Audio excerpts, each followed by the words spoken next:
ಇವತ್ತು ಸಿನಿಮಾ ನೋಡೋಕ್ಕೆ ಜನ ಬರಬೇಕು ಅಂತ ಹೇಳಿ ಏನೇನೋ ಟ್ರಿಕ್ಗಳನ್ನ ಏನೇನೋ ಇದನ್ನ ಡ್ರಾಮಾನ ಮಾಡಕ್ಕೆ ಸ್ಟಾರ್ಟ್ ಮಾಡಿಬಿಟ್ಟಿದ್ದಾರೆ ಸಿನಿಮಾದವರೇ. ಅದು ನೆಸೆಸಿಟಿ ಅಂತೀರಾ ನೀವು?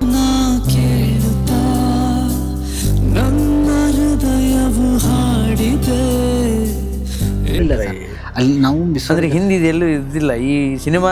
ನಾವು ಸಿನಿಮಾನ ಸ್ಕ್ರೀನ್ ಮೇಲೆ ನೋಡ್ಬೇಕು. ಮಿಸ್ ಹೊಡಿತಿರೋದೇ ಅಲ್ಲಿ. ಜನ ಥಿಯೇಟ್ರಿಗೆ ಬರ್ಬೇಕಂತ ಏನೋ ಕಾಂಟ್ರವರ್ಸಿ ಮಾಡ್ತಾರೆ ಸರ್. ಸಿನಿಮಾ ಮಾಡ್ಬಿಡ್ತಾರ. ಸಿನಿಮಾ ರಿಲೀಸ್ ಒಂದು ತಿಂಗಳು ಒಂದು 20 ದಿನದಲ್ಲಿ ಎಲ್ಲ ದುಡ್ಡು ತೆಗೆದು ಪ್ರಚಾರಕ್ಕೆ ಸುರಿದು ಬಿಡ್ತಾರೆ.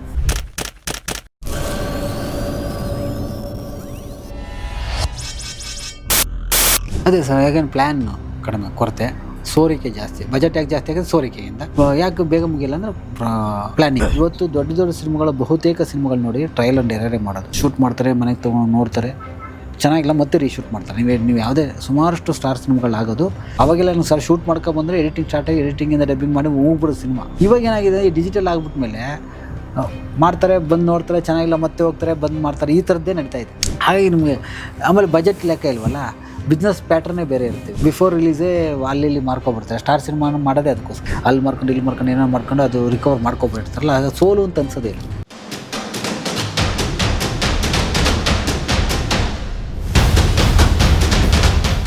ಇವತ್ತು ಸಿನಿಮಾ ನೋಡೋಕ್ಕೆ ಜನ ಬರಬೇಕು ಅಂತ ಹೇಳಿ ಏನೇನೋ ಟ್ರಿಕ್ಗಳನ್ನ ಏನೇನೋ ಇದನ್ನ ಡ್ರಾಮಾನ ಮಾಡಕ್ಕೆ ಸ್ಟಾರ್ಟ್ ಮಾಡಿಬಿಟ್ಟಿದ್ದಾರೆ ಸಿನಿಮಾದವರೇ. ಅದು ನೆಸೆಸಿಟಿ ಅಂತೀರಾ ನೀವು? ಅಲ್ಲಿ ನಾವು ಅಂದರೆ ಹಿಂದಿ ಎಲ್ಲೂ ಇದ್ದಿಲ್ಲ ಈ ಸಿನಿಮಾ. ನಾವು ಸಿನಿಮಾನ ಸ್ಕ್ರೀನ್ ಮೇಲೆ ನೋಡಬೇಕು ಸರ್. ಏನಾಗಿದೆ, ಅದಕ್ಕೂ ಮುಂಚೆನೇ ತೋರಿಸ್ತಿದ್ದಾರೆ ನಮಗೆ. ಮಿಸ್ ಹೊಡಿತಿರೋದೇ ಅಲ್ಲಿ. ಜನ ಥಿಯೇಟ್ರಿಗೆ ಬರ್ಬೇಕಂತ ಏನೋ ಕಾಂಟ್ರವರ್ಸಿ ಮಾಡ್ತಾರೆ ಸರ್. ಸಿನಿಮಾ ಮಾಡ್ಬಿಡ್ತಾರ. ಸಿನಿಮಾ ರಿಲೀಸ್ ಒಂದು ತಿಂಗಳು ಒಂದು 20 ದಿನದಲ್ಲಿ ಎಲ್ಲ ದುಡ್ಡು ತೆಗೆದು ಪ್ರಚಾರಕ್ಕೆ ಸುರಿದು ಬಿಡ್ತಾರೆ. ಅಲ್ಲ, ನಾನು ಹೇಳ್ತಾರೆ ಪ್ರಚಾರ ತಪ್ಪಂತ ಹೇಳ್ತಿಲ್ಲ. ಪ್ರಚಾರ ಮಾಡಲಿ, ಪ್ರೆಸ್ ಮೀಟ್ ಮಾಡಲಿ, ಪ್ರಚಾರ ಮಾಡಲಿ, ಏನೋ ಮಾಡಲಿ, ಅದೆಲ್ಲ ಬೇಡನಲ್ಲ. ಜನಗಳನ್ನ ಮಂಗ ಮಾಡೋಕೆ ಹೋಗ್ತಾರೆ 100%. ಅದು ಗೊತ್ತಾಗುತ್ತೆ ಜನಗಳನ್ನ. ಅಲ್ಲ, ಮಂಗ ಮಾಡೋಕೆ ಹೋಗ್ತಾರೆ ಅಂದೆ. ಸಿನಿಮಾ ರಿಲೀಸ್ ಆಗೋಕೆ ಇನ್ನೂ 1 ವಾರ ಇದ್ದಾಗ ಅವ್ನು ಹೀರೋ ಮೇಲೆ ಅವನಿಗೆ ಕೇಸ್ ಹಾಕ್ಬಿಡ್ತಾನೆ. ಕೇಸ್ ಹಾಕೋದು, ಹೀರೋಯಿನ್ ಏನೋ ಅಂದ್ಲು ಅಂತ ಒಂದು ಕೇಸ್ ಹಾಕ್ಬಿಡ್ತಾನೆ. ಅದು ಯಾವುದೇ ವರ್ಕೌಟ್ ಆಗಲ್ಲ. ಅದು ಪ್ರೊಡ್ಯೂಸರ್ದು ಏನೋ ಒಂದು ಗದ್ದಲಾಗ್ಬಿಡುತ್ತೆ. ಡೈರೆಕ್ಟರ್ ಏನೋ ಬೇಡವಾದ ಒಂದು ಸ್ಟೇಟ್ಮೆಂಟ್ ಕೊಟ್ಬಿಡ್ತಾರೆ. ಯಾಕೆ ಬೇಕಿದೆಲ್ಲ? ಹೌದು. ಅಲ್ಲ, ಅದೆಲ್ಲ ಬಿಡಿ, ಅದೆಲ್ಲ ಚೀಪ್ ಪಬ್ಲಿಸಿಟಿ. ಆ ಪಬ್ಲಿಸಿಟಿ ನೋಡ್ಕೊಂಡು ಜನ ಥಿಯೇಟ್ರಿಗೆ ಅಂದರೆ ಜನಗಳನ್ನು ಮಂಗ ಮಾಡ್ತಿದ್ದಾರೆ ಸಿನಿಮಾದವರು, ಡೈರೆಕ್ಟರ್ ಆಗಲ್ಲ ಸಿನಿಮಾ ಮಾಡೋರು ಅಂತ. ಸರ್, ವರ್ಕೌಟೇ ಆಗಲ್ಲ. ತುಂಬ ಸಿನಿಮಾಗಳು ವರ್ಕೌಟೇ ಆಗಲ್ಲ ಸರ್. ಅವು ಇಲ್ಲ ಸರ್. ನೀಟಾಗಿ ಪಿಕ್ಚರ್ ಮಾಡಬೇಕು, ಟೈಮ್ ತೊಗೋಬೇಕು, ಟೈಮ್ ಕಾಯಬೇಕು, ಚಾನ್ಸ್ ತೊಗೋಬೇಕು, ಅಷ್ಟು ವರ್ಕೌಟ್ ಆಗುತ್ತೆ. ಇಲ್ಲ, ರಿಲೀಸಿಂಗು ಭಾಳ ಇಂಪಾರ್ಟೆಂಟ್ ಅಲ್ಲ? ತುಂಬ ಇಂಪಾರ್ಟೆಂಟು. Date, time. ಹೇಗೇನು ಸರ್, ಅದೆಲ್ಲ ನಿಮ್ಮ ಟೈಮೇ. ನಾವು ಅಲ್ಲ, ಆಮೇಲೆ ನಾನು ಯಾವಾಗ ಅಂತೀನಿ ಸುಮ್ಮನೆ ನಾನು ಯಾರೋ ಡೈರೆಕ್ಟರ್ಗಳ ಜೊತೆ ಮಾಲಲ್ಲಿ ಬಂದು ಹತ್ತಿದ್ದನ್ನು ನೋಡಿದ್ದೀನಿ ಡೈರೆಕ್ಟಾಗಿ. ನಾನು ಜನ ಬರ್ತಾ ಇಲ್ಲ ಸರ್ ಬ್ಲೇಮ್ ಮಾಡಂಗಿಲ್ಲ ನಾವು ಯಾರು. ಬಾಹುಬಲಿ ಅಂತ ಸಿನಿಮಾ ರಿಲೀಸ್ ಆಗಬೇಕಾದ್ರೆ ಯಾರೂ ಸಿನಿಮಾ ರಿಲೀಸ್ ಮಾಡೋಕ್ಕೆ ಮುಂದೆ ಬರಲಿಲ್ಲ. ಹೌದು. ದೊಡ್ಡ ಸಿನಿಮಾ ರಂಗಿತರಂಗ ಗೆಲ್ಲಿಲ್ವಾ ಸರ್? ಹೌದು ಸರ್. ಬಾಹುಬಲಿ ಮುಂದೆ ಕೆಲವು ಟೈಮು ನನಗೆ ಮಾಲೇಶ್ವರಿ ಅವರು ಒಂದು ಮಾತು ಹೇಳಿದ್ರು ಸರ್. ಕಂಟೆಂಟು ಅಲ್ಲ, ನಿಮ್ಗೆ ಕಂಟೆಂಟು ಗೊತ್ತಾಗೋದು ಒಳಗೆ ಬಂದಮೇಲೆ. ಅದೇ ನಿಮ್ಗೆ ಹೆಂಗೆ ಗೊತ್ತಾಗುತ್ತೆ ಕಂಟೆಂಟ್ ಚೆನ್ನಾಗಿಲ್ಲ ಅಂತ ಹೆಂಗೆ ಹೇಳ್ತೀವಿ? ಆದರೆ ನೋಡಿ, ಕ್ಲೆವರ್ನೆಸ್ ಬಾಹುಬಲಿ ತುಂಬುತ್ತೆ. ನೀವು ಹೇಳ್ದಾಗ ಇದು ಖಾಲಿ ಇರುತ್ತೆ, ಇಲ್ಲಿ ಹೋಗ್ತಾನೆ ಅವನು. ಗೊತ್ತಿಲ್ಲ ಏನು ಅಂತ ಟೈಮ್ ಅದು ಬೇರೆ, ಅವಾಗ ಆ ಟೈಮ್ ಬೇರೆ. ನನಗೇನು ಸರ್, ಈಗ ನಾವು ಮಾಲೇಶ್ವರಿ ಅವರು ಅದೇ ಹೇಳ್ತೀವಿ. ಒಂದು ಮಾತು ಹೇಳಿದ್ರು ನನಗೆ, ನೈಟ್ ಕರ್ಫ್ಯೂ ಬಿಡೋ ಟೈಮಲ್ಲಿ ನಾವು ಡಿಲೇ ಮಾಡಿದ್ರು. ಅವರು ಡಿಲೇ ಮಾಡಿದಾಗ ಅವರು ಒಂದು ಮಾತು ತುಂಬ ಚೆನ್ನಾಗಿ ಹೇಳಿದ್ರು ನನಗೆ. ಸರ್, ನೀವು ಎಷ್ಟೇ ಚೆನ್ನಾಗಿ ಸಿನಿಮಾ ಮಾಡಿರ್ಬೋದು, ಸಿನಿಮಾದಲ್ಲಿ ಗುಡ್ ಸಿನಿಮಾ ಬ್ಯಾಡ್ ಸಿನಿಮಾ ಇಲ್ಲ. ಹಿಟ್ ಸಿನಿಮಾ, ಫ್ಲಾಪ್ ಸಿನಿಮಾ ಅಷ್ಟೇ. ಸಿನಿಮಾ ಹಿಟ್ ಆಗುತ್ತೆ, ಫ್ಲಾಪ್ ಆಗುತ್ತೆ. ಸಿನಿಮಾ ನೀವು ಚೆನ್ನಾಗೇ ಮಾಡಿರ್ತೀರಿ, ಟೈಮ್ ಚೆನ್ನಾಗಿಲ್ಲ ಅಂದರೆ ಫ್ಲಾಪ್ ಆಗುತ್ತೆ, ಟೈಮ್ ಚೆನ್ನಾಗಿ ಹಿಟ್ ಆಗುತ್ತೆ. But cinema is not bad. Cinema good ಬ್ಯಾಡ್ ಅಂತಿಲ್ಲ ಅಂದ್ಬಿಟ್ಟು ಅವರು ಹೇಳಿದ್ರು. ನಾನು ನನ್ನ ಟೈಮಲ್ಲಿ 1 ವರ್ಷದಲ್ಲಿ 5-6 ಸಿನಿಮಾ ಹಿಟ್ ಆಗಿವೆ. ನಿಮ್ಮದು? ಅವ್ರದ್ದು. ಅವ್ರು ಹೇಳಿದ್ರು ನನ್ನ ಟೈಮಲ್ಲಿ 5-6 ಸಿನಿಮಾ ಹಿಟ್. ಅದರಲ್ಲಿ 1-2-3 ಡಬ್ಬಾ ಸಿನಿಮಾಗಳು ಇದ್ದು. ಅವ್ರು ಇದೇ ವರ್ಡ್ ಬಳಸರು. ಅವ್ರದ್ದು 2-3 ಡಬ್ಬಾ ಸಿನಿಮಾಗಳು ಇರ್ತಿತ್ತು ಸರ್, ಹಿಟ್ ಆಗಿ, ಟೈಮ್ ಚೆನ್ನಾಗಿತ್ತು, ಹಿಟ್ ಆಗುತ್ತೆ ಸರ್. ಕೆಲವೊಮ್ಮೆ ಏನಾಗುತ್ತೆ, ಒಳ್ಳೆ ರಿಸ್ಕ್ ತಗೊಂಡು ಒಂದು ಸಿನಿಮಾ ಮಾಡಿರ್ತೀವಿ, ಹೋಗ್ಬಿಡುತ್ತೆ. ಅದೇನೋ ಹೇಗೇನು ನೀವು ಬ್ಯಾಟ್ ಹಿಡ್ಕೊಂಡು ಹೋಗ್ಬೇಕಷ್ಟು. ಪಿಕ್ಚರ್ ಮಾಡಬೇಕು, ಹೆಂಗೆ ವರ್ಕೌಟ್ ಆಗುತ್ತೆ ಯಾರಿಗೂ ಗೊತ್ತಿಲ್ಲ. ಆ ಫಾರ್ಮುಲಾನೇ ಗೊತ್ತಿಲ್ಲ. ಕೆಲವು ಎಕ್ಸಾಂಪಲ್ ತೋರಿಸ್ರು, ಅದು ವರ್ಕ್ ಆಗಲಿಲ್ಲ, ಇದು ಗೊತ್ತಿಲ್ಲ. ಚಾನ್ಸ್ ತಗೊಂಡಾಗಲೇ ಗೊತ್ತಾಗುತ್ತೆ ಸರ್. ಸಿನಿಮಾ ನಿರಂತರವಾಗಿ ಮಾಡಬೇಕು, ಚಾನ್ಸ್ ತೊಗೋಬೇಕು. ಎಲ್ಲ ಬಿಸ್ನೆಸ್ ಇದೆ, ಇದು ಬಿಸ್ನೆಸ್. ಬಟ್ ಅದಕ್ಕಿಂತ ಮುಂಚೆ ನಮ್ಮ ಅಚ್ಚುಕಟ್ಟಾಗಿ ಅಂದ್ಕೊಂಡು ಬಜೆಟಲ್ಲಿ ಅಂದ್ಕೊಂಡ ಹಾಗೆ ಸ್ವಲ್ಪ ಕಸುಬುದಾರಿಕೆಯಿಂದ ಸಿನಿಮಾಗಳು ಮಾಡಿದಾಗ ಏನಾಗುತ್ತೆ ಅಂದರೆ ಯಾವತ್ತೂ ಬೆಲೆ ಇರುತ್ತೆ. ಫೈನಾನ್ಷಿಯಲಿ ಇವತ್ತು ಲಾಸ್ ಆಗ್ಬೋದು, ಮುಂದೊಂದು ದಿನ ಅದಕ್ಕೆ ತುಂಬ ಬೆಲೆ ಇರುತ್ತೆ. ನಾವು ಎಲ್ಲಿ ಮಿಸ್ ಹೊಡಿತೀವಿ ಆಗ ಯಾವುದಕ್ಕೂ ಬೆಲೆ ಇರಲ್ಲ ಅಷ್ಟೇ ಸರ್. ಎಕ್ಸಾಕ್ಟಾಗಿ ಒಂದು ಸಿನಿಮಾ ಮಾಡೋಕ್ಕೆ ಎಷ್ಟು ದಿನ ಬೇಕು ಅಂದರೆ ಒಂದು ಕತೆ, ಡೈಲಾಗು, ಸ್ಕ್ರಿಪ್ಟು ಎಲ್ಲ ರೆಡಿ ಮಾಡ್ಕೊಂಡು, ಲೊಕೇಶನ್ ನೋಡ್ಕೊಂಡು, ಬಜೆಟ್ ಲೆಕ್ಕ ಹಾಕ್ಕೊಂಡು ಇಷ್ಟು ದಿನ ಡೈರೆಕ್ಟರ್ ಟೇಬಲ್ ಮೇಲೇ ಎಡಿಟ್ ಆಗಿಬಿಟ್ಟಿದೆ ಸಿನಿಮಾ ಈಗ ಒಂದು ಹಂತಕ್ಕೆ. ಇದಾದಮೇಲೆ ಎಷ್ಟು ದಿನ ಬೇಕು ಸಿನಿಮಾ ಮಾಡೋಕ್ಕೆ? ಸರ್ ನಿಮಗೆ ಯಾಕೆ ಈ ಕ್ವಶನ್ ಕೇಳ್ತಿದ್ದೀನಿ ಅಂದರೆ, ಸುಮಾರು ಜನ ಹೇಳೋದ್ರೇನು ಅಂದರೆ, ದೊಡ್ಡ ದೊಡ್ಡ ಸ್ಟಾರ್ಗಳನ್ನು ಹಾಕ್ಕೊಂಡ್ರೆ ಜಾಸ್ತಿ ದಿನ ಬೇಕು, ಸಣ್ಣ ಪುಟ್ಟ ಹೀರೋಗಳನ್ನು ಹಾಕ್ಕೊಂಡ್ರೆ ಅಥವಾ ಹೊಸಬರನ್ನ ಹಾಕ್ಕೊಂಡು ಮಾಡಿದರೆ ಇಷ್ಟು ದಿನ ಬೇಕು ಅಂತ ಹೇಳಿನೇ ವರ್ಷಾನುಗಟ್ಟಲೆ ಸಿನಿಮಾ ಮಾಡ್ತಾರೆ. ಸರ್ ಏನಿಲ್ಲ, ನನ್ನ ಆದರೆ ನನಗೆ ಬಹಳ ಶಾಕ್ ಆಗೋದೇನು ಅಂತಂದರೆ, ಹಿಂದೆ ನಮ್ಮ ಕನ್ನಡದ ಡೈರೆಕ್ಟರ್ಗಳೇ ವೆರಿ ಶಾರ್ಟ್ ಸ್ಪ್ಯಾನಲ್ಲಿ ದೊಡ್ಡ ದೊಡ್ಡ ಹೀರೋಗಳನ್ನು ಹಾಕೊಂಡು ಸಿನಿಮಾ ಮಾಡಿದ್ದಾರೆ. ಹಿಂದೆ ಅವಾಗ ಒಂದು ದಿನಕ್ಕೆ 3-4 ಸಿನಿಮಾ ಮಾಡೋರೆಲ್ಲ ಇದ್ದರು ಹೀರೋಗಳು. ಅದು ಆಯ್ತು ಬಿಡಿ, ಆಗಿನ ಜಮಾನ. ಈಗಿನ ಮಾತಾಡೋಣ ಅಂತಂದರೆ, ಇವತ್ತಿಗೂ ಪೂರಿ ಜಗನ್ನಾಥ್ ಡೈರೆಕ್ಟ್ರು ತೆಲುಗಲ್ಲಿ 150 ದಿನಕ್ಕೆ ಒಂದು ಸಿನಿಮಾ ಹೋಗ್ತಾರೆ ಸ್ಟಾರ್ ಹೀರೋಗಳನ್ನು ಹಾಕೊಂಡು. ನಮ್ಮಲ್ಲಿ ಯಾಕೆ ಅದು ಪಾಸಿಬಲ್ ಆಗ್ತಿಲ್ಲ ಅಂತ? ಅದೇ ಸರ್, ಯಾಕಂದ್ರೆ ಪ್ಲ್ಯಾನ್ ಕಡಿಮೆ, ಕೊರತೆ, ಸೋರಿಕೆ ಜಾಸ್ತಿ. ಬಜೆಟ್ ಯಾಕೆ ಜಾಸ್ತಿ ಆಗಿದೆ? ಸೋರಿಕೆಯಿಂದ. ಯಾಕೆ ಬೇಗ ಮುಗಿಯಲ್ಲ ಅಂದರೆ ಪ್ಲ್ಯಾನಿಂಗ್, ಎಕ್ಸಿಕ್ಯೂಷನ್. ಪ್ಲ್ಯಾನಿಂಗ್ ಕಡಿಮೆ, ಪ್ಲ್ಯಾನ್ ಮಾಡ್ಕೊಂಡು ಅದನ್ನ ಎಕ್ಸಿಕ್ಯೂಟ್ ಮಾಡಲ್ಲ. ಆಮೇಲೆ ಅದನ್ನ ಯಾರೂ ಹಿಡಿಯಲ್ಲ. ಇವತ್ತು ದೊಡ್ಡ ದೊಡ್ಡ ಸಿನಿಮಾಗಳ ಬಹುತೇಕ ಸಿನಿಮಾಗಳು ನೋಡಿ ಟ್ರಯಲ್ ಆ್ಯಂಡ್ ಎರರೇ ಮಾಡೋದು. ಶೂಟ್ ಮಾಡ್ತಾರೆ, ಮನೆಗೆ ತೊಗೊಂಡು ನೋಡ್ತಾರೆ, ಚೆನ್ನಾಗಿಲ್ಲ ಮತ್ತೆ ರೀಶೂಟ್ ಮಾಡ್ತಾರೆ. ನೀವು ಯಾವುದೇ ಸುಮಾರಷ್ಟು ಸ್ಟಾರ್ ಸಿನಿಮಾಗಳಾಗೋದು ಅವಾಗೆಲ್ಲ ಸರ್ ಶೂಟ್ ಮಾಡ್ಕೊಬಂದರೆ ಎಡಿಟಿಂಗ್ ಸ್ಟಾರ್ಟ್ ಆಗಿ ಎಡಿಟಿಂಗಿಂದ ಡಬ್ಬಿಂಗ್ ಮಾಡಿ ಹೋಗ್ಬಿಡೋದು ಸಿನಿಮಾ, ಕಳಿಸ್ಬಿಡೋರು ಸಾಕು. ರೀಶೂಟ್ ಅನ್ನೋದು ಇರಲಿಲ್ಲ, ಅಂದರೆ ಅಷ್ಟು ಪರ್ಫೆಕ್ಟ್ ಮಾಡ್ತಿದ್ರು ಪಿಕ್ಚರ್ ಅವಾಗ. ಇವಾಗ ಏನಾಗಿದೆ, ಈ ಡಿಜಿಟಲ್ ಆಗಿಬಿಟ್ಮೇಲೆ ಮಾಡ್ತಾರೆ, ಬಂದು ನೋಡ್ತಾರೆ, ಚೆನ್ನಾಗಿಲ್ಲ ಮತ್ತೆ ಹೋಗ್ತಾರೆ, ಬಂದು ಮಾಡ್ತಾರೆ, ಈ ಥರದ್ದೇ ನಡೀತಾ ಇದೆ. ಹಾಗಾಗಿ ನಿಮಗೆ ಆಮೇಲೆ ಬಜೆಟ್ ಲೆಕ್ಕ ಇಲ್ವಲ್ಲ, ಬಿಸ್ನೆಸ್ ಪ್ಯಾಟ್ರನ್ನೇ ಬೇರೆ ಇರುತ್ತೆ. ಇವಾಗ ಬಿಫೋರ್ ರಿಲೀಸೇ ಅಲ್ಲಿ ಮಾರ್ಕೊಬಿಡ್ತಾರೆ. ಸ್ಟಾರ್ ಸಿನಿಮಾನ ಮಾಡೋದೇ ಅದಕ್ಕೋಸ್ಕರ. ಅಲ್ಲಿ ಮಾರ್ಕೊಂಡು ಇಲ್ಲಿ ಮಾರ್ಕೊಂಡು ಏನೋ ಮಾಡ್ಕೊಂಡು ಅದು ರಿಕವರ್ ಮಾಡ್ಕೊಬಿಡ್ತಾರಲ್ಲ, ಆಗ ಸೋಲು ಅಂತ ಅನ್ಸೋದೇ ಇಲ್ಲ. ಅಲ್ಲ, ಯಾಕೆಂತಂದರೆ ಈಗ ವರ್ಷಕ್ಕೆ 200 ಸಿನಿಮಾ ಬರುತ್ತೆ. 200 ಸಿನಿಮಾದಲ್ಲಿ ನಮ್ಮ ಕನ್ನಡದಲ್ಲಿ ಇರುವಂತಹ ಸ್ಟಾರ್ಸ್ಗಳ ಸಂಖ್ಯೆನೇ ಕಮ್ಮಿ. ಈಗ ಒಬ್ಬೊಬ್ಬರು 3 ವರ್ಷ 2 ವರ್ಷ ಟೈಮ್ ತೊಗೋತಿದ್ದಾರೆ ಒಂದು ಸಿನಿಮಾ ಮಾಡೋದಕ್ಕೆ. ಸಿನಿಮಾ ಇಂಡಸ್ಟ್ರಿ ರನ್ ಆಗೋದು ಹೆಂಗೆ ಅಂತ. ಈಗ ಜನ ಮ್ಯಾಥಮೆಟಿಕಲಿ ನಾವು ನೋಡೋಣ, ಅಭಿಮಾನಪೂರ್ವಕವಾಗಿ ಪಕ್ಕಕ್ಕೆ ಇಟ್ಬಿಟ್ಟು, ಅಭಿಮಾನ ಅನ್ನೋದೊಂದು ಪಕ್ಕಕ್ಕೆ ಇಟ್ಟು ಮ್ಯಾಥಮೆಟಿಕಲಿ ಒಂದು ಸಿನಿಮಾ, ಒಂದು ಇಂಡಸ್ಟ್ರಿ ಹೆಂಗೆ ರನ್ ಆಗುತ್ತೆ. ಹೊಸಬರು ಸಿನಿಮಾ ಕಂಟೆಂಟ್ ಇರಲ್ಲ ಅಂತ ಪ್ರೇಕ್ಷಕರು, ಜನ ಬರಲ್ಲ ಅಂತ ಸಿನಿಮಾ ಮಾಡಿದವರು. ಫೈನಲಿ ಸಿನಿಮಾ ಅಂತೂ ಸೋಲ್ತಾ ಇದೆ. ಹೊಸ ದೊಡ್ಡ ಸಿನಿಮಾಗಳಿಗೆ ಜನ ಹೋಗಬೇಕು ಅಂತ ಅಪೇಕ್ಷೆ ಇದ್ದರೂ ಸಿನಿಮಾ ಬರ್ತಿಲ್ಲ. 2-3 ವರ್ಷಕ್ಕೆ ಸಿನಿಮಾ ಮಾಡ್ತಿಲ್ಲ. Then how industry will run? ಹೆಂಗೆ ಸರ್ವೈವ್ ಆಗುತ್ತೆ ಅಂತ. ಅಲ್ಲ, ಅದಕ್ಕೆ ಅವರೆಲ್ಲ ಸಿನಿಮಾಗಳು ಮಾಡ್ಬಿಟ್ರೆ ಸರ್, ತಿಂಗಳಿಗೆ ಒಂದೊಂದು ಸಿನಿಮಾ, ವರ್ಷಕ್ಕೆ 12 ಸಿನಿಮಾ ಬಂದರೂ ಸಾಕು ಸರ್. ದೊಡ್ಡ ವರ್ಷಕ್ಕೆ 12 ಸಿನಿಮಾ, ದಿನಕ್ಕೊಂದು, ತಿಂಗಳಿಗೆ ಒಂದೊಂದು ಸಿನಿಮಾ ಅಂತಂದರೆ ಸಿನಿಮಾ ನೋಡೋ ಕಲ್ಚರ್ ಬೆಳೀತಾ ಹೋಗ್ಬಿಡುತ್ತೆ. ವರ್ಷಕ್ಕೊಂದು ಸಿನಿಮಾ ಮಾಡಿದ್ರೆ ತಿಂಗಳಿಗೆ ಒಂದು ಸಿನಿಮಾ ಮಾಡಬೇಕು, ಅಂದ್ರೆ ತಿಂಗಳಿಗೆ ಒಂದು ಸಿನಿಮಾ ಬರಬೇಕು. ಈಗ ಒಂದು 3 ಜನ ಸ್ಟಾರ್ ಅಂತಂದರೆ 2 ಸಿನಿಮಾ 3 ಸಿನಿಮಾ ಆಗ್ಬಿಡ್ಬೇಕು. ಅಟ್ಲೀಸ್ಟ್ ತಿಂಗಳಿಗೆ ಒಂದೊಂದು ಸ್ಟಾರ್ಗಳದ್ದು ಬರ್ತಾನೆ ಇರಬೇಕು ನಿಮಗೆ ಕಂಟಿನ್ಯೂಸ್. ತಿಂಗಳಿಗೆ ಈಗ ಈ ತಿಂಗಳು ಹಂಗೆ, ನೆಕ್ಸ್ಟ್ ತಿಂಗಳು ಇನ್ನೊಬ್ಬ ಸ್ಟಾರ್ದು, ಅಂದರೆ ವರ್ಷಕ್ಕೊಂದು ಒಬ್ಬರದ್ದು ಲೆಕ್ಕ ಆಗುತ್ತೆ. ಈಗ ನಮ್ಮಲ್ಲಿ 12 ಜನ ಇದ್ದಾರೆ ಸ್ಟಾರ್ಗಳು, ಆ ಥರ ಇಲ್ಲ. ಒಬ್ಬ 6 ಜನ ಸ್ಟಾರ್ ಇದ್ದರೆ ವರ್ಷಕ್ಕೆ 2 ಸಿನಿಮಾ ಮಾಡೋಕೆ ಅವರು, 4 ಜನ ಸ್ಟಾರ್ ಇದ್ದರೆ ವರ್ಷಕ್ಕೆ 3 ಸಿನಿಮಾ ಮಾಡ್ಬೇಕು ಅವರು. ಈ ಥರ ಅವ್ರು ಪ್ಲ್ಯಾನ್ ಮಾಡ್ಕೊಬಿಟ್ಟು ಮೊದಲೆಲ್ಲ ಮಾಡಿದ್ದಾರೆ. ವರ್ಷಕ್ಕೆ 4 ಸಿನಿಮಾ ರಿಲೀಸ್ ಮಾಡಿದ್ದಾರೆ. ಆಗ ಮಾಡಿದಾಗ ನೀವು ಪ್ರತಿ ತಿಂಗಳು ಒಂದೊಂದು ಸಿನಿಮಾ ಬಂತು ತಿರ್ಕೊಳ್ಳಿ, ದೊಡ್ಡ ಸಿನಿಮಾಗಳು ಬರ್ತಾ ಹೋಯ್ತು ಅಂತ ತಿರ್ಕೊಳ್ಳಿ, ಜನಗೆ ಆಟೋಮೆಟಿಕಲಿ ಸಿನಿಮಾ ನೋಡೋ ಕಲ್ಚರ್ ಬಂದ್ಬಿಡುತ್ತೆ. ನೀವು ಒಂದು ಸರಿ ಅದಕ್ಕೆ ಅಡಿಕ್ಟ್ ಆದರೆ ಮನೇಲಿ ಕೂತ್ಕೊಂಡು ಮೊಬೈಲ್ ನೋಡೋಕ್ಕೆ ಇಷ್ಟಪಡಲ್ಲ ಅವನು. ಹೌದೌದು, ಅದೊಂದು ಏನೋ ಒಂದು ಈಚು ಥಿಯೇಟರ್ ಹತ್ರ ಬರ್ತಾ ಇರ್ತಾರೆ. ನೀವು ಆಗ ವರ್ಷಕ್ಕೆ 12 ಸಿನಿಮಾ ಬಂತು ಅಂತ ತಿರ್ಕೊಳ್ಳಿ, ಅವ್ರು ಬರ್ಲಿಕ್ಕೆ ಸ್ಟಾರ್ಟ್ ಆದ್ರು ಅಂತ ತಿರ್ಕೊಳ್ಳಿ, ಜನ ಮಧ್ಯದಲ್ಲಿ ನಮ್ಮ ಸಿನಿಮಾಗಳು ಹೋಗ್ಬಿಡ್ತವೆ. ಈ ಚೇಂಬರ್ ಅವರು ವರ್ಷಕ್ಕೆ 200 ಸಿನಿಮಾ ರಿಲೀಸ್ ಮಾಡ್ತಾರಲ್ಲ, ಅದಕ್ಕೆ ಏನಾದರೂ ಲಿಮಿಟೇಷನ್ಸ್ ಹಾಕೊಂಡ್ರೆ ಒಳ್ಳೇದಂತೀರಾ ನೀವು? ವರ್ಷಕ್ಕೆ 100 ಸಿನಿಮಾಗಳು ಹಂಗಾಗಲ್ಲ ಸರ್, ಅದಾಗಲ್ಲ. ಈ 100 ಸಿನಿಮಾ ಆಗ್ಬಿಟ್ಟಿದೆ ಈಗ ಡಿಸೆಂಬರ್ ತನಕ, ನೀನು ಜನವರಿ ರಿಲೀಸ್ ಮಾಡ್ಕೊ. ಇಲ್ಲ, ಹಂಗಾಗಲ್ಲ ಸರ್. ಈಗ ಅಲ್ಲ, ಹಂಗಿದ್ರೆ ನಂಬರ್ ಆಫ್ ಸಿನಿಮಾ ರಿಲೀಸ್ ಕಡಿಮೆ ಆದಾಗ ಜನ ರನ್ ಆಗುತ್ತೆ theatre. Sir, number of cinema ನಿಮಗೆ ಯಾರಿಗೆ ಪ್ರಾಬ್ಲಮ್ಮು? ತಿಂಗಳಿಗೆ ವಾರಕ್ಕೆ 12 ಸಿನಿಮಾ ರಿಲೀಸ್ ಆಗುತ್ತೆ. ನೀವು ಪ್ರಾಬ್ಲಮ್ ಯಾರಿಗೆ? ಜನಗಳಿಗೆ ಕನ್ಫ್ಯೂಸ್ ಆಗಲ್ವಾ ಎಲ್ಲಿ ಹೋಗ್ಬೇಕು ಸರ್? ಜನ ನೋಡ್ಬೇಕು. ಈಗ ಆಯಿತು, ಈಗ ಹೋದ ವಾರ 8 ಸಿನಿಮಾ ರಿಲೀಸ್ ಆಗಿದೆ ಅಂತ ಇಟ್ಕೊಳ್ಳೋಣ. ಒಂದು ಸಿನಿಮಾ ತೊಗೊಳ್ಳೋಣ, ಯಾವ್ದಾದ್ರು that much of competition is fine ಅಂತ. ಒಂದು ಸಿನಿಮಾ ತೊಗೊಳ್ಳೋಣ, ಇನ್ನು 7 ಸಿನಿಮಾ, ಇನ್ನು ಇದೆಲ್ಲ ಸಿನಿಮಾ ಆಫ್ ಮಾಡಿಸ್ಬೋಣ ಸರ್, ಅದೊಂದೇ ಸಿನಿಮಾ ರಿಲೀಸ್ ಮಾಡೋಣ. ಅಲ್ಲ, ಒಂದೇ ಸಿನಿಮಾ ಅಂತ ಹೇಳ್ತಿಲ್ಲ ನಾನು. ಇನ್ಸ್ಟೆಡ್ ಆಫ್ 12 3 ಇರಲಿ ಅಥವಾ 4 ಇರಲಿ ಸರ್. ಇಲ್ಲ, ಆ್ಯಕ್ಚುಲಿ ಅದೇ ತಪ್ಪು ಹೇಳ್ತೀವಿ. 10 ಸಿನಿಮಾ ಬರಲಿ ಬಿಡಿ, ನಿಮಗೆ ಸಮಸ್ಯೆ ಆಗೋದು ಸಿನಿಮಾದವ್ರಿಗೆ, ಫಿಲ್ಮ್ ಮೇಕರ್ಗೆ ಹೊರತು ಜನಗಳಿಗಲ್ಲ. ನಾನು ಫಿಲ್ಮ್ ಮೇಕರ್ಗೆ ತೊಂದರೆ ಆಗಬಾರ್ದು ಅಂತ ನೀವು ಮಾತಾಡ್ತೀರಿ ಸರ್. ಫಿಲ್ಮ್ ಮೇಕರ್ಗೆ ಹೆಂಗೂ ತೊಂದರೆ ಆಗಲ್ಲ, ಯಾಕಂದ್ರೆ ಒಂದು ಸಿನಿಮಾ ಇವಾಗ ಮೊದಲು ಥರ ಅಲ್ಲ ಸರ್. ಮೊದಲು ಏನು ಗೊತ್ತಾ, ಥಿಯೇಟ್ರ್ ಹತ್ರ ಬಂದು ಡಿಸೈಡ್ ಮಾಡೋರು ಈ ಸಿನಿಮಾ ನೋಡಬೇಕು, ಮನೆ ಡಿಸೈಡ್ ಮಾಡ್ಕೊಂಡು ಬುಕ್ ಮಾಡ್ಕೊಂಡು. ಇವಾಗ ಏನು ಗೊತ್ತಾ, ಸಿನಿಮಾ ಪರ್ಟಿಕ್ಯುಲರ್ ಅದಕ್ಕೆ ಬರ್ತಾನೆ. ಮೊದಲೇನು ಮಾಡೋರು ಗೊತ್ತಾ ಸರ್, ಬುಕ್ ಮಾಡ್ಕೊಂಡೇ ಬರ್ತಾರೆ. ಈಗ ಎರಡು ಥಿಯೇಟ್ರ್ ಇತ್ತು ಅಂದರೆ ಪಕ್ಕಕ್ಕೆ ಹೋಗೋನು, ಅಲ್ಲಿ ಹೌಸ್ಫುಲ್ ಆದರೆ ಪಕ್ಕಕ್ಕೆ ಹೋಗೋನು. ತುಂಬ ಸಿನಿಮಾಗಳು ಸ್ಪಿಲ್ ಔಟ್ ಆದಮೇಲೆ ಪಕ್ಕಕ್ಕೆ ಹೋಗಿದೆ. ಪಕ್ಕದ ಸಿನಿಮಾಗಳು ರನ್ ಆಗಿದೆ ಯಾವಾಗ ಆ ಸಿನಿಮಾದಲ್ಲಿ ಜನ ತುಂಬಿದವ್ರು ಇವಾಗ ಹಂಗಲ್ಲ, ಟಿಕೆಟ್ ಅಲ್ಲೇ ಬುಕ್ ಮಾಡ್ಕೊಬೋತಾನೆ, ಅಲ್ಲಿ ಬಂದು ಟಿಕೆಟ್ ಇಲ್ಲ ಅಂತ ಹೋಗೋನೇ ಇಲ್ಲ. ನೀವು ಯಾವ್ದಾದ್ರು ಸಿನಿಮಾ ನೋಡಿದ್ರಾ ಟಿಕೆಟ್ ಇಲ್ಲ ಅಂದ್ಬಿಟ್ಟು ಪಕ್ಕದಕ್ಕೆ ಹೋಗಿರೋದು? ಇಲ್ಲ ಅಂದರೆ ಇನ್ನೊಂದು ಯಾವ ಥಿಯೇಟ್ರಲ್ಲಿದೆ ಬುಕ್ ಮಾಡೋ ಇಲ್ಲ ಅಂದ್ಬಿಟ್ಟು ಬುಕ್ ಮಾಡ್ಕೊಂಡು ಹೋಗ್ಬಿಡ್ತಾನೆ. ಅವ್ನು ಪರ್ಟಿಕ್ಯುಲರ್ಗೆ ಆಡಿಯನ್ಸ್ ಥಿಂಕ್ ಮಾಡ್ತಾನೆ, ಸರ್ ಇದೇ ಪಿಕ್ಚರ್ ನೋಡೋದು ನಾನು ಅಂತ. ನಾವು 12 ಸಿನಿಮಾ ಕೊಟ್ವಿ ತಿಂಗಳು ವಾರಕ್ಕೆ. ಫಿಲ್ಮ್ ಬೇಕಾದ್ರೆ ಕಷ್ಟ, ಯಾಕಂದರೆ ನಾವು ಥಿಯೇಟ್ರ್ ಸೆಟಪ್ ಸಮಸ್ಯೆ ಆಗ್ತದೆ. ಆದರೆ ಆಡಿಯನ್ಸ್ಗೇನು 12 ವೆರೈಟಿ ಫುಡ್ ಸಿಗ್ತಲ್ಲ ನಿಮಗೆ. ಬರೀ ಇಡ್ಲಿ ವಡೆ ಒಂದೇ ಅಲ್ಲ, ಇಡ್ಲಿ ವಡೆ ಇದೆ, ಇದಿದೆ ಅದಿದೆ. ನೀವು ಯಾವ್ದಾದ್ರು ಬೇರೆದೊಂದು ನೋಡಪ್ಪ ನೀನು ಸಿನಿಮಾ ನೋಡು. ಸೊ ಈಗ ನಿಮ್ಗೆ 12 ವೆರೈಟಿ ಕೊಟ್ಟಿದ್ದೀನಿ ಸರ್, ಒಂದೇ ಒಂದಲ್ಲ.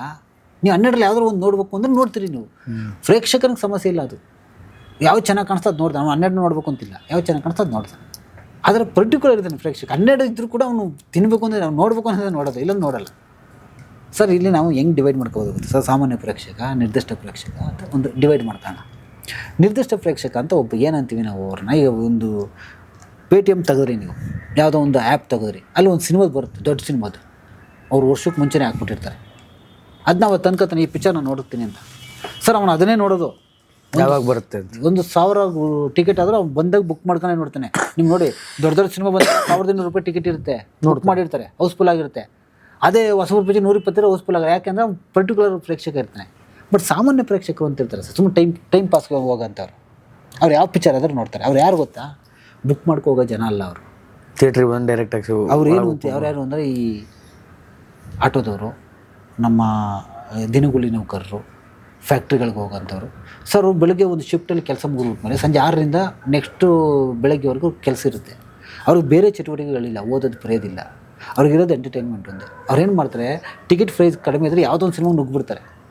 ನಮ್ಮ ಸಿನಿಮಾಗಳು ಅವತ್ತು ಗೆಲ್ತಿದ್ದದೇ ನಮ್ಮ ಆಟೋದವರಿಂದ ಏನು ಮಾಡ್ತಾರೆ ಗೊತ್ತಾ ನಿಮಗೆ? ಥಿಯೇಟ್ರ್ ಪಕ್ಕದಲ್ಲಿ ಆಟೋ ನಿಲ್ಲಿಸ್ಬಿಟ್ಟು ಹೋಗಿ ಸಿನಿಮಾ ನೋಡೋರು. ಸುಮ್ಮನೆ ಯಾವುದೇ ಪಿಕ್ಚರ್ ನೋಡೋರು ಸರ್. ನನಗೆ ಗೊತ್ತು, ನಾನು ವಿಶಾಲ್ ಥಿಯೇಟ್ರಲ್ಲಿ ನೋಡ್ತಿದ್ದಾಗ ಎಂಟರ್ಟೈನ್ಮೆಂಟ್ ಸುಮ್ಮನೆ ಬಂದು ಪಿಕ್ಚರ್ ನೋಡೋರು. ಇಷ್ಟ ಇದ್ರೆ ನೋಡೋರು, ಇಷ್ಟ ಇಲ್ಲ ಅಂತ ಅರ್ಧ ಮುಗಿಸಿ ಎದ್ದೋಗ್ಬಿಡೋರು.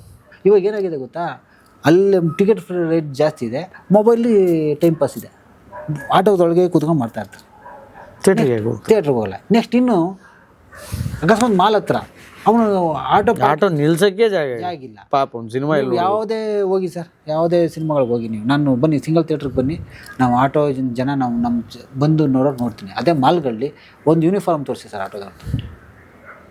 ನಮ್ಮ ಪ್ರೇಕ್ಷಕನೇ ಅವರು ಸರ್, ಅವರೇ ಸಿನಿಮಾ ಗೆಲ್ಸಿರೋದು.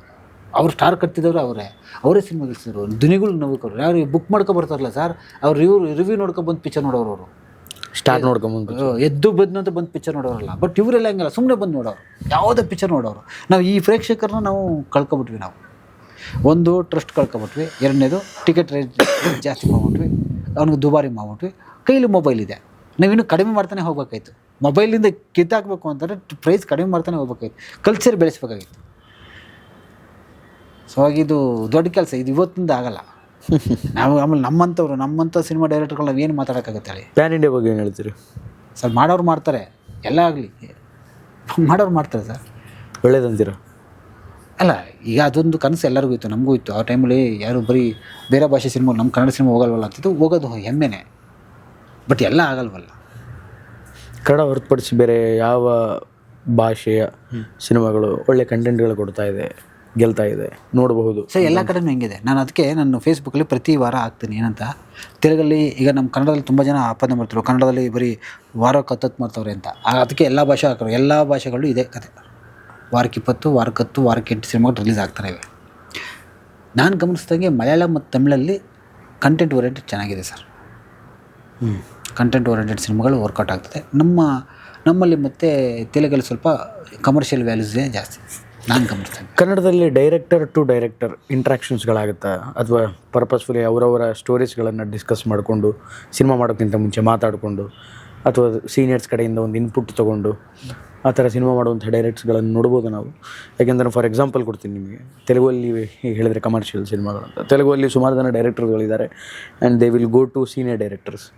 ಈಗ ಈಗಿರುವಂತಹ ಯಂಗೆಸ್ಟ್ ಡೈರೆಕ್ಟರ್ಸ್ಗಳು ಸೀನಿಯರ್ ಡೈರೆಕ್ಟರ್ ಹತ್ರ ಹೋಗಿ ತಮ್ಮ ಸ್ಟೋರಿ ಹೇಳ್ಕೊಂಡು ಡಿಸ್ಕಸ್ ಮಾಡಿಕೊಂಡು ಒಂದು ಡೈರೆಕ್ಟರ್ ಟೇಬಲ್ ಅಂತ ಮಾಡಿಕೊಂಡು ಈಗ ಒಂದು ಕೆಲಸ ಮಾಡೋಣ ಸರ್. ಈಗ ನಾನು ನೆಕ್ಸ್ಟ್ ಒಂದು ಸಿನಿಮಾ ಮಾಡ್ತಾ ಇದ್ದೇನೆ. ನಮ್ಮಲ್ಲಿ ಆಗುತ್ತಾ ಆ ಥರ? ಯಾರ ಹತ್ರ ಹೋಗ್ಲಿ ಹೇಳಿ, ಯಾವ ಡೈರೆಕ್ಟರ್? ಅಲ್ಲ ಗೊತ್ತಿಲ್ಲ.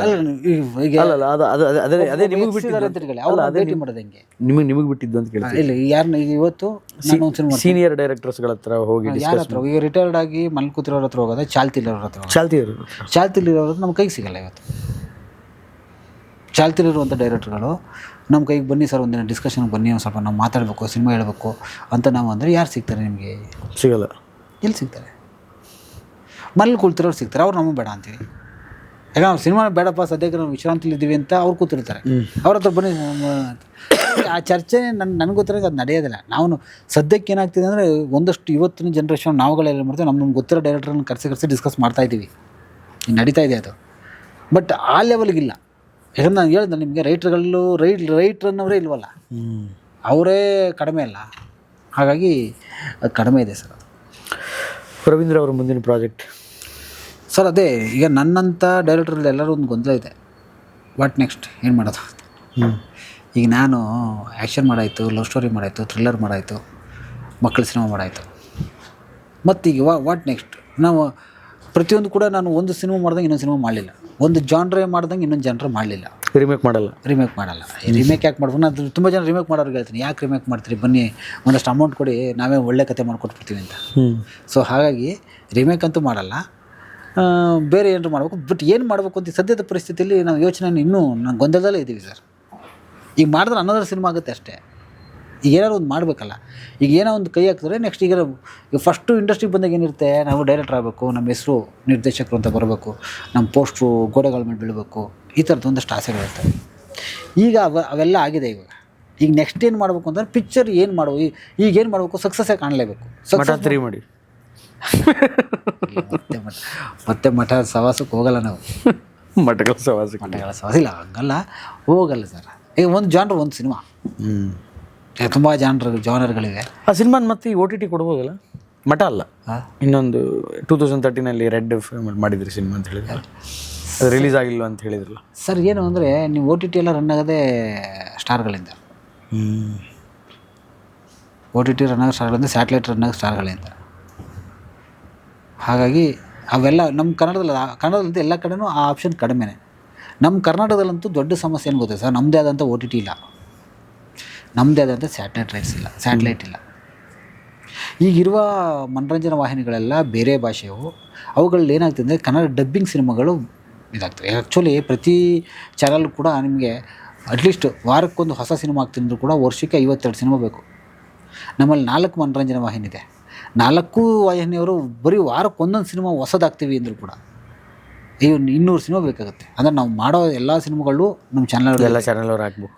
ಆದರೆ ಸಮಸ್ಯೆ ಏನಾಗಿದೆ ಅಂದರೆ ನಮಗಿಂತ ನಾವು ಕೋಟ್ ಮಾಡೋ ದುಡ್ಡಿಗೆ, ಈಗ ನಾವು ಹೊಸಬರು ಸಿನಿಮಾ ಕೋಟ್ ಮಾಡೋ ದುಡ್ಡಿಗೆ ಅವ್ರಿಗೆ ಡಬ್ಬಲ್ ವರ್ಷನ್ನು ಸ್ಟಾರ್ ಸಿನಿಮಾ ಸಿಗುತ್ತೆ. ಅದು ಸ್ಟಾರ್ ಸಿನಿಮಾ ಡಬ್ಬಲ್ ವರ್ಷನ್ ಸಿಗುತ್ತೆ ನಮ್ಮದೇ ದುಡ್ಡಿಗೆ, ಒರಿಜಿನಲ್ಸ್. ಅದಕ್ಕೇನು ಮಾಡ್ತಾರೆ, ಡಬ್ಬಿಂಗ್ ಸಿನಿಮಾ ಹಾಕೊಂಡು ಚಿಕ್ಸಾಗಿ. ಅದೇ ನೀವು ಬೇರೆ ಭಾಷೆಗಳು ಏನಾಗಿದೆ, ಅವ್ರದ್ದೇ ಆದಂಥ ಚಾನಲ್ಗಳಿವೆ, ಅವ್ರದ್ದೇ ಆದಂಥ OTTಗಳಿವೆ.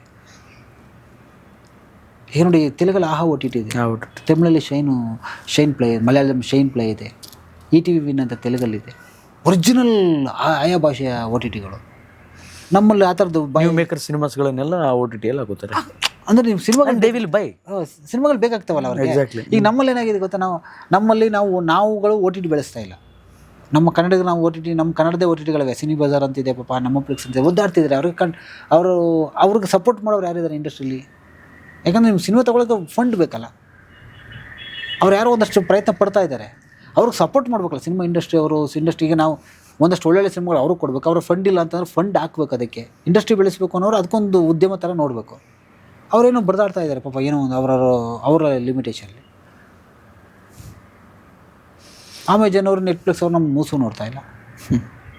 ನಮಗೆ ಪರ್ಯಾಯವಾಗಿ ನಮ್ಮದೇ ಆದಂಥ ಒಂದು ಬೇಕು, ನಮ್ಮದೇ ಆದಂಥ ಒಂದು ಚಾನಲ್ ಬೇಕು. ಅದೆರಡೂ ಇಲ್ಲ ನಮ್ಮಲ್ಲಿ. ಸೊ ಈಗ ನಾವೆಲ್ಲ ಯೂಟ್ಯೂಬ್ ಗಟ್ಟಿ ಮಾಡಿ ಇಟ್ಕೊಂಡಿದ್ದೀವಿ. ಸೊ ಯೂಟ್ಯೂಬ್ ಇರೋದ್ರಿಂದ ಒಂದಷ್ಟು ಅಟ್ಲೀಸ್ಟ್ ಸಿನಿಮಾ ನೋಡಲಿಕ್ಕೆ ಜನ ಅವರೇ ಅಷ್ಟೇ.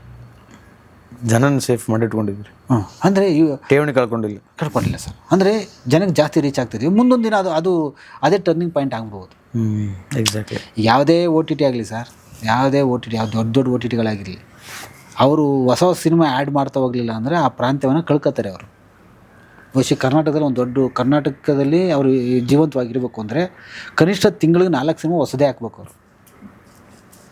ಒಬ್ಬ ಚಂದಾದಾರನಾಗಿ ನಾನು 2 ತಿಂಗಳಲ್ಲೂ ಕೂಡ ಅದೇ ಸಿನಿಮಾಗಳಿತ್ತು ಅಂದರೆ 3ನೇ ತಿಂಗಳು ನನ್ನ ಚಂದಾದಾರಿಗೆ ಕಿತ್ತಾಕ್ತೀನಿ, ನನ್ನ ಸಬ್ಸ್ಕ್ರಿಪ್ಷನ್ ಕಿತ್ತಾಕ್ತೀನಿ ನಾನು. ಹೌದಾ?